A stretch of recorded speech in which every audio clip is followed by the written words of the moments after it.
Shalom, bien-aimés dans les Seigneurs, c'est le révérend pasteur Patrick Kalengi. Aujourd'hui, nous sommes mercredi. Bienvenue dans cette émission Vaincre la sorcellerie. Abonnez-vous massivement sur la chaîne YouTube, sur la page Facebook et likez, mettez le cœur pour permettre à sorte que YouTube puisse proposer cette vidéo à d'autres personnes qui devront aussi voir et pour être sauvées. Voilà. Faites votre contribution en en partageant massivement cette vidéo pour sauver des vies, pour délivrer des gens qui sont dans le monde entier, qui ont des problèmes de combat spirituel. Voilà. Aujourd'hui, je vais vous parler sur comment reconnaître un sorcier dans votre voisinage. Comment reconnaître votre voisin sorcier, votre voisine sorcière, comment le reconnaître. Voilà. Bien-aimés dans le Seigneur, il y a des comportements que les sorciers ne peuvent pas cacher. Peu importe à quel point ils apparaissent à être normaux, certains signes le trahissent toujours. Ils font tout pour se camoufler, mais il y a toujours des signes qui ne mentent jamais. Donc, ça finit toujours par sortir. Voilà. Bien-aimés dans le Seigneur, la sorcellerie de voisinage est la plus dangereuse parce que la proximité et le pouvoir. Selon et la proximité et le pouvoir. Voilà. Plus un sorcier est proche de vous, plus il a accès à votre vie spirituelle. Il peut observer tes mouvements, entendre tes conversations, sentir ton énergie, collecter tes objets personnels, projeter son esprit au travers le mur qui vous sépare, le mur que vous partagez. Voilà. C'est ce qu'ils appellent la sorcellerie de première ligne. Les sorciers de première ligne sont plus efficaces parce qu'ils vivent à côté de leurs cibles. Donc, dans leur monde, ils savent aussi différencier la performance. Alors, ils ont remarqué que les sorciers de proximité sont plus performants. Voilà. Ils sont performants, ils ne ratent pas leur cible, ils font ceci, cela. Donc, à cause de la proximité, voilà, c'est pourquoi ils les appellent le sorcier de première ligne. Ils n'ont pas besoin de chercher les informations.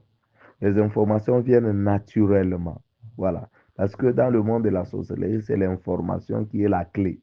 Le renseignement, c'est l'information. Voilà. Ils mettent beaucoup de moyens, beaucoup de temps à l'information. Alors, quand un sorcier est votre voisin ou votre voisine, ça peut être de vous partager la même parcelle, ça peut être de la parcelle voisinage, mais il suffit qu'il soit votre voisin. Il soit votre voisin, il soit votre voisinage. Voilà. Alors, c'est tellement important de reconnaître ces histoires parce que c'est très, très dangereux si tu ne maîtrises pas ça. Parce que là, ils n'ont pas besoin même d'aller chercher des informations, de faire des démarches, parce que les informations viennent naturellement. Ils voient quand vous allez au travail, quand vous rentrez, quand vous recevez des visiteurs, quand vous retournez fatigué, quand vous disputez avec votre conjoint, quand vous êtes heureux, quand vous êtes triste. Donc, cette observation constante leur permet de frapper au moment où vous êtes vulnérable. Quand ils voient que vous êtes fatigué, ils attaquent cette nuit-là. Voilà. Quand ils écoutent une dispute entre vous et votre conjoint, ils amplifient les conflits spirituellement pour que votre conflit devienne un peu intense. Et vous verrez que vous discutez, vous verrez même quelqu'un. Mais cette dame, c'est une chrétienne, non? Mais cette femme, et cet homme, c'est un chrétien, non? Même des pasteurs, des apôtres, des bishops, de tout ça, ils arrivent à faire des disputes dans leur foyer.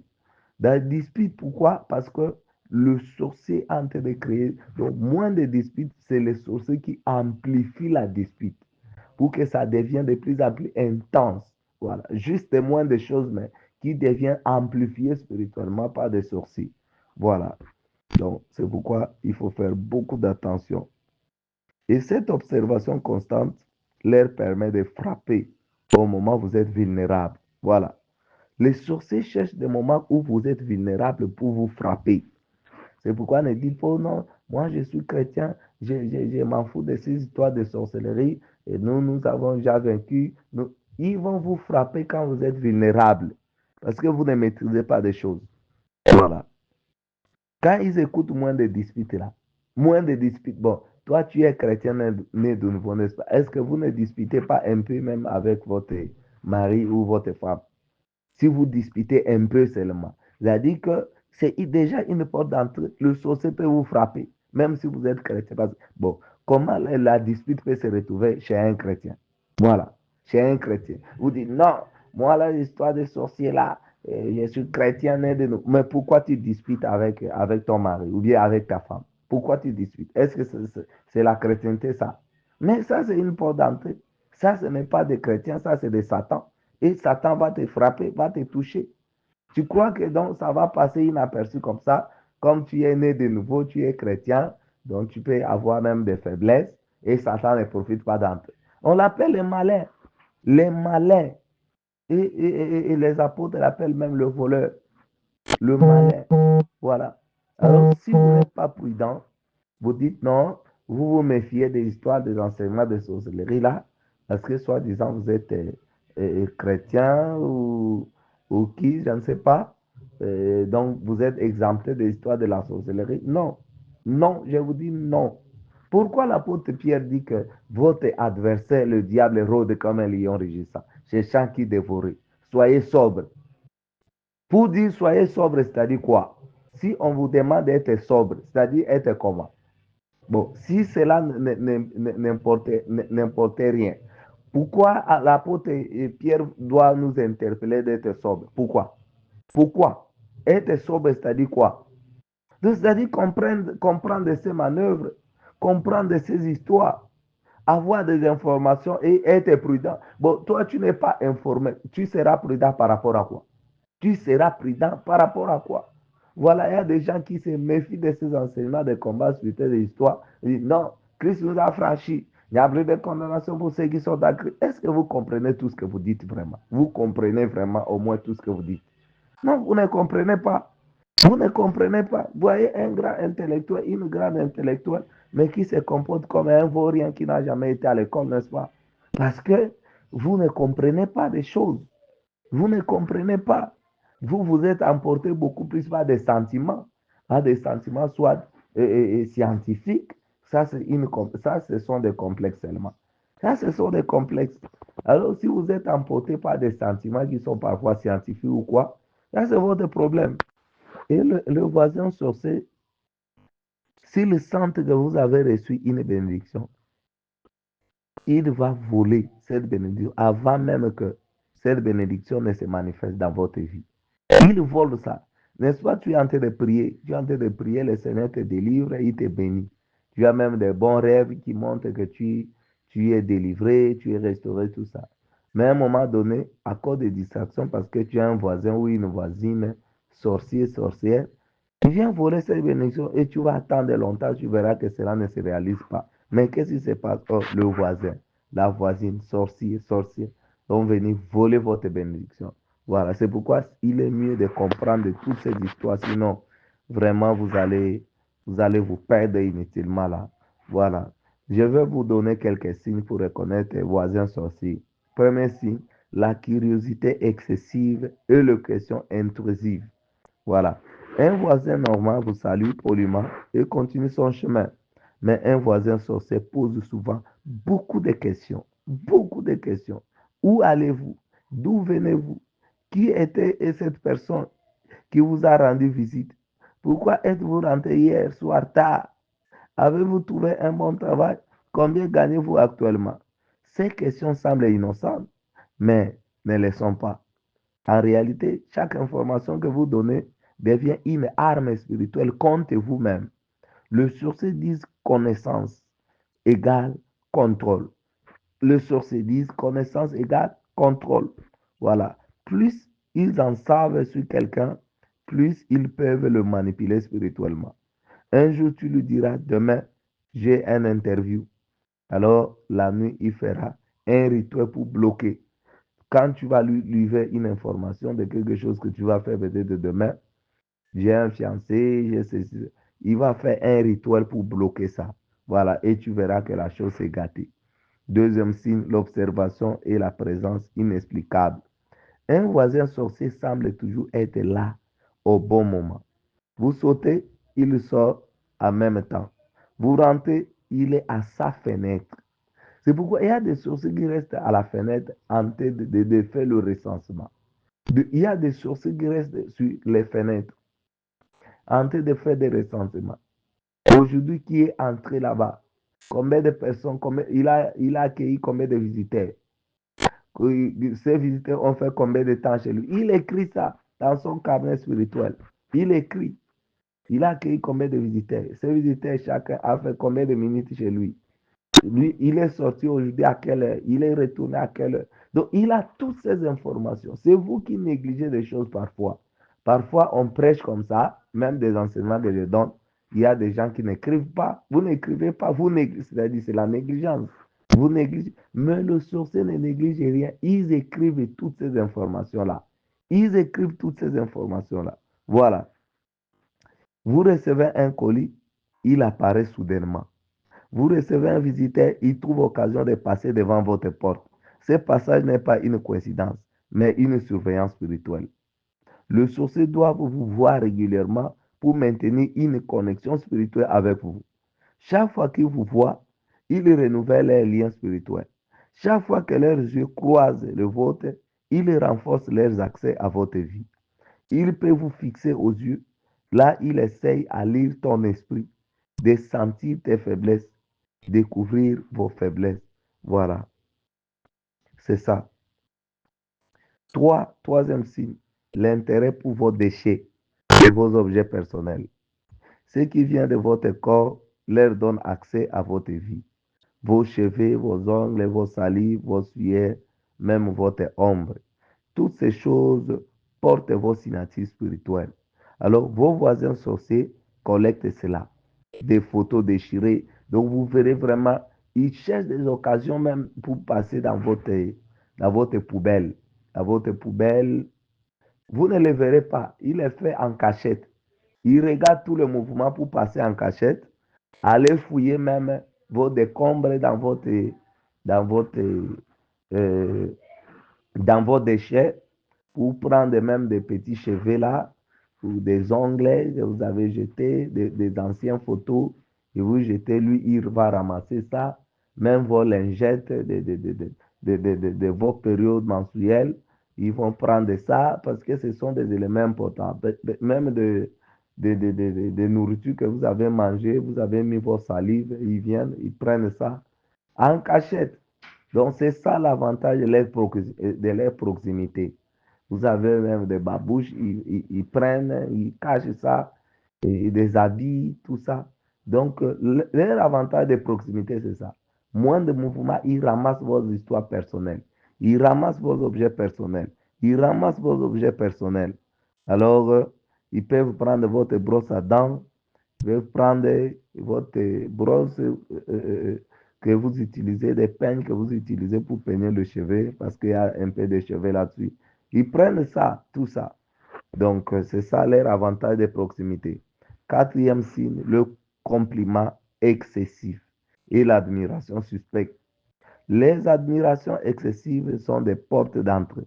Dans la sorcellerie, quand ils admirent quelque chose de façon excessive, ils établissent une connexion spirituelle avec la chose. Voilà. Aujourd'hui, tu es si belle. Et vous comprenez que c'est une exagération quand même, l'hyperbole. Hein? Quelqu'un qui exagère à vous complimenter. Complimenter quelqu'un, ce n'est pas mauvais. Mais le sorcier, et les font en excès. Ils vous complimentent avec beaucoup d'excessivité. Donc, ils vous complimentent à l'excès. Oh, tu es si belle. Oh, vous avez de beaux enfants. Oh, vos enfants sont très beaux. Oh, votre voiture, c'est très belle. Oh, c'est... Donc, tous ces compliments-là, pour un sorcier, c'est une connexion spirituelle. Donc, quand il vous complimente, il entre en connexion avec la chose. Avec la chose. Chaque compliment est accompagné d'une intention cachée. Souvent l'envie, la jalousie, désir de posséder ou de détruire ce qu'ils admirent. Voilà. Il complimente vos enfants et directement, vous verrez que vos enfants tombent malades. Vos enfants tombent malades. Quand ils admirent quelque chose, ils peuvent le manipuler en distance aussi. Hein. Quand le sorcier te complimente de façon excessive ou faux, il faut immédiatement commencer à prier pour annuler tout marquage. Parce qu'en vous complimentant, il est en train de vous marquer. Voilà, de vous marquer. Faites attention. Cinquième signe, les activités nocturnes étranges et le bruit inexpliqué. Parfois des chats, des chansons. Vous verrez que il est en train de chanter. En pleine nuit, vraiment, en pleine nuit, vous dormez déjà 0 et 1 heure, 2 heures, 3 heures, où il est en train de chanter. Et il y a certains même, vous verrez comme s'ils sont en train de prier. Mais des prières là, vous n'écoutez même pas des paroles. Ce sont des incantations qu'il est en train de faire. Des incantations. Ça, c'est la sorcellerie. Et parfois, vous verrez, il est en train de bouger des choses chez lui à la maison, faire des bruits, bouger des bidons, bouger de ceci, cela. Vous ne comprenez pas ce qui se passe. Des assiettes qui sont en train de bouger, comme quelqu'un qui est en train de faire la vaisselle la nuit, et quelqu'un qui est en train de bouger les bidons, tout ça. Mais qu'est-ce qui se passe au juste? Beaucoup de bruit, beaucoup de bruit. Donc, tout ça, ce sont des signes. Ils sont en train, là, il est en train de pratiquer la sorcellerie. Parfois, des chants, des murmures, des choses qui bougent. Il sort de la maison sans raison et retourne. Là, il est en train de pratiquer la sorcellerie. Vous pouvez sentir l'odeur des encens parfois, ou des soufres, ou l'odeur des sang. Donc, il faut faire beaucoup d'attention. Quand vous verrez déjà beaucoup de bruit excessif, des bruits vraiment inexplicables, des bruits qui sont drôles, il faut savoir que, en tout cas, votre voisin pourrait être sorcier. Voilà. Il sort. Il y a de cela, comme il y a une femme qui m'avait dit, l'air tente. Elle sort la nuit comme ça, 0 heure, 1 heure, quelque chose comme ça. Elle part à la toilette. Directement, elle voit sa tante qui est debout devant le porte des voisins, en train de fixer le porte des voisins. Oh, alors que leur tante là, c'est une sorcière. Et quand elle a vu ça directement, elle a vu ça très drôle. Comment à cette heure ici, quelqu'un est dehors, ne fait rien, en train de fixer la porte des voisins. Voilà. C'est très compliqué. Les sorciers, tu le verras même si tu as un sorcier parfois à la maison ou dans le voisin. Tu verras au milieu de la nuit quand le gens dort. Lui, il se réveille. Tu lui poses la question, mais qu'est-ce que tu es en train de faire? Oh non, il va vous donner des raisons comme ça là. Vous verrez, en réalité, il ne fait rien. Mais comment il se réveille à cette heure-là? Il ne fait rien, il se réveille. Oh non, je n'ai pas sommeil. Oh, ceci, cela. Pourquoi? Vous dormez, mais lui, il se réveille. Il est debout. C'est suspect déjà. Il est debout à cette heure-là. Donc, c'est parmi les choses qui sont suspectes. Sixième signe, il évite des activités spirituelles normales. Il évitera toujours des activités spirituelles. Il évitera de prier avec vous. Il changera de sujet quand vous partagez des histoires de Dieu.